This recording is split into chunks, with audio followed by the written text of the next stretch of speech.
कैसे मुमकिन है कि सरकार जो मुझसे टैक्स लेती है और उस टैक्स से जिसे सबके लिए काम करना था, उस टैक्स से पैसा लेकर के इस देश में एक पार्टी की महिला अध्यक्ष है और उनका यह एजेंडा था कि जहां से पाकिस्तान के पंजाब प्रांत से जहां से मनमोहन सिंह आए हैं, वहीं से उस समय एक साहब और भी आए थे और वो दिल्ली हाई कोर्ट के चीफ जस्टिस बने। और वर्तमान राजनीतिक परिस्थितियों में पैसा टैक्स का मेरा और ख्वाहिश है किसी पार्टी की, ये मुमकिन है? एक पार्टी की ख्वाहिश है, ये तो पार्टी अपने पैसा दे।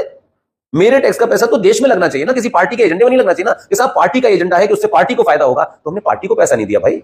ये टैक्स भरते हैं तो हम देश चलाने के लिए देते हैं। तो मेरा सिर्फ इतना ही प्रश्न, उन राजेंद्र सच्चर साहब को रिटायरमेंट के बाद इस देश की एक सुपर पावर जो प्रधानमंत्री से भी ऊपर थी, उनके कहने पे एक सच्चर कमीशन बनाया गया और उस सच्चर कमीशन से कहा गया कि बताइए पूरे देश में मुसलमानों की स्थिति कितनी खराब है। ऐसा लग रहा था कि सारे ब्राह्मण अरबपति हैं इस देश में, सारे ठाकुर खरबपति हैं इस देश में, सिर्फ उन्हीं की हालत बहुत खराब थी। न दलितों की खराब थी, न यादवों की खराब थी, न पिछड़ों की खराब थी, सिर्फ उन्हीं की खराब थी। उसने ये निकाला, एक सच्चर कमीशन बना और उसका 5,500 करोड़ का बजट है और वो एक्सक्लूसिव है, वो पारसी के लिए नहीं है, जैन के लिए नहीं है, बौद्ध के लिए नहीं है।